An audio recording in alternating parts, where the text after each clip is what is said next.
Hi, Russell Cummings here. Let's talk about creating an effective workforce plan. So I want to step you through the process for building a workforce plan.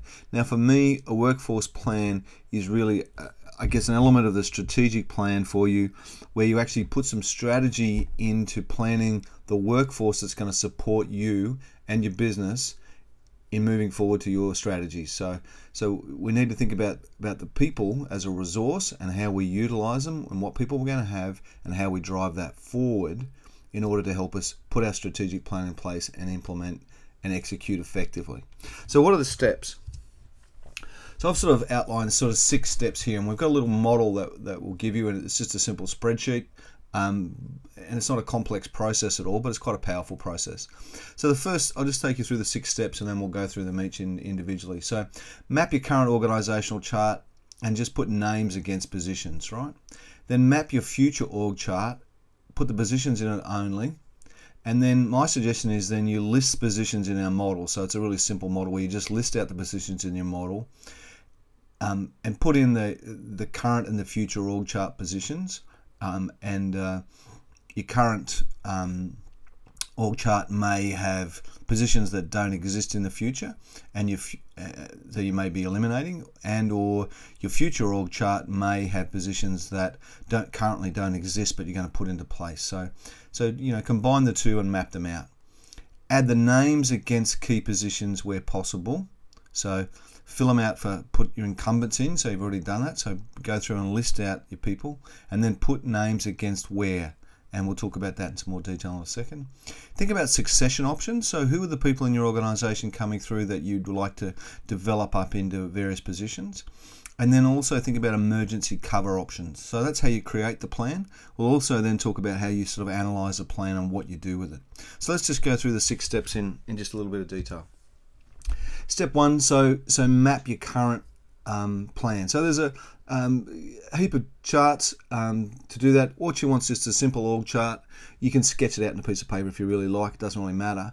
And then use the tools. Use some of the tools. So you can use things like PowerPoint has a simple charting option in it. When you add in a smart you can use PowerPoint or Word or anything. It's in the smart art options. There's a area there you can put in hierarchical organizations, and you can plug these in. So I've done this one here simply in PowerPoint.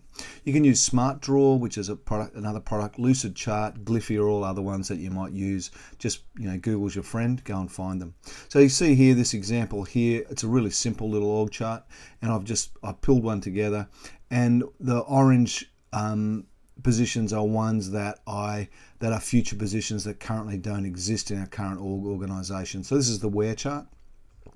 Underneath the supervisors, we would have a whole heap of team members that we would be bringing forward, that we'd have forward. I haven't bothered including them just to keep it simple. All right. You wouldn't put all the team members in. You might put them as team or something under the supervisors. Sorry, so make sure you map the current and the future org charts. So map those out and just get a clear understanding of what they are. Think about your future org chart in terms of if we're going to achieve our strategy, if we're going to grow to the size that we want to grow to and implement the strategies and the products and services and things we need to put in place, operationally, geographically, all that sort of stuff. What does our organizational chart need to look like if we're to support that strategic plan? So map out that strategic plan in a bit of detail, think it through, make sure you're thinking the permutations, combinations. Then build the model. So this is just a simple spreadsheet model. And what we do is just, I guess the columns are the position, who's currently in that position, who would you like to see in that position in the future? And if you set a time frame of 3 to 5 years or whatever, you can say, right, that's a person who will be there in the future. Succession 1, succession 2. These are the options where we think about who are the people within our organization that we think we can develop and promote up into this position. And the reason why there's 2 is often just having one's not enough because things happen to people. The 4 Ds, death, divorce, disease, and disaster strike, and all of a sudden people move on for a whole heap of reasons. So if you can plug a couple of people in there, if you like, insert another column and put 3 in, it doesn't really matter. The other thing to think about, who's the emergency cover in this space? And we'll talk about emergency in a minute, but if somebody gets run over by a bus, then who who's going to fill that position.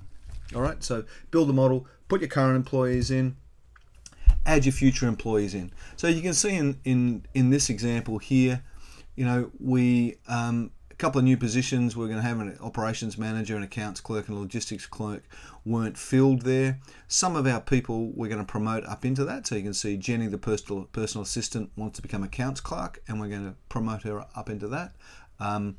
You can see that we think that Bob, who's one of our supervisors, we're actually going to promote him up into being an operations manager.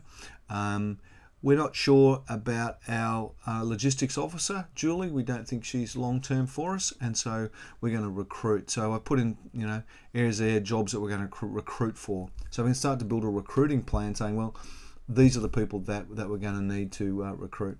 You also see our receptionist, James, wants to move on from being a simple receptionist and move up to in being a logistics clerk. So just giving you some examples of some of the things that you might think about. The next step then is, you know, succession options. So I normally do this and say, if we're moving from the now to the future, what are the succession options? So who are the people we need to train up and develop in this position? And I'd be saying, okay, in this case, you know, we want to Jenny, we want to be the accounts clerk in the future. She's currently the PA to the general manager, but we can then start to think about what development process do we need to put her through. In terms of operation manager, we think both Bob and John have some potential, and we're going to train up both those and build their skills in different places. And the same with James, who's our receptionist. We're going to train him up in logistics. We're going to put some training and development into him. He's a great young man. So start to think about, you know, succession. So succession is about moving between now and where. Okay, so start to plug that in. And then the final one is we start to think about our emergency things. Now, emergency is who's going to cover for somebody. So if somebody gets run over by a bus tomorrow, I'm not wishing that upon you or anybody in your team, but if somebody for some reason can't turn up for a reasonable length of time, who is going to cover for them? So you can see in this case I put question marks against some of them. So again, this is emergency for the current org chart, right? So we currently don't have a coverage for the general manager. So if Fred goes down, we're in a bit of trouble. So we don't have anybody coming through or anybody that we think could really cover that. So that's a bit of a challenge for us.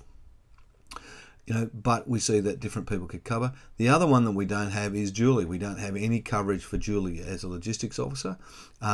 And what normally happens is, you know, Fred or somebody will come back and cover. Now that assumes that Fred's not doing anything. So my sort of rules are with emergency is you really don't want people to come back down to do a job. You either promote up or you move people sideways and then move up to promote them. So you know, to cover them. Sorry. So you might want to think about that. So you want to move people up or sideways to cover off a problem, not back. Because it really means you end up with two people, and what you don't want is you know, two people moving back to cover each other's jobs, because what happens is there's nobody left to cover somebody. So clients of mine, the two senior positions covered for each other, but what really happened was when the general manager got sick and couldn't come to work anymore, the operations manager had to step up into both roles. And given that they were both, you know, it was a growing dynamic company, it wasn't like the general manager was sitting around sort of the office smoking cigars and watching TV. So we really had to, it was really a lousy emergency plan that they had. So, you know, taught us an important rule. Some of your emergencies you may just contract in. So you may actually bring in, you know, receptionists. You can go to a labour hire company and bring in a receptionist on a short-term contract to cover that. All right, so that's your emergency options. And really that's the framework then for your workforce plan. So you've mapped out the workforce plan and we've got it here. So what do we do with it? So what does it all mean? So my question, so what are the questions? So the first thing I want you to do is look back at your plan and look at the gaps. So where are the gaps in your plans in terms of future positions, in terms of succession, in terms of emergency? Okay, so think about those. Where are the gaps? Where are the holes? What are we going to do to fill those? What positions do we need to recruit for and when? Okay, so start to build a recruiting plan, if you like. Okay, we need to recruit for these positions. We're going to start needing from them. Make sure you build lead times into that, but who do we need to recruit for? who do we need to start building capacity with? So these are the people in your succession roles, okay? Let's start building their capacity quickly, and let's build a plan for what they're going to do.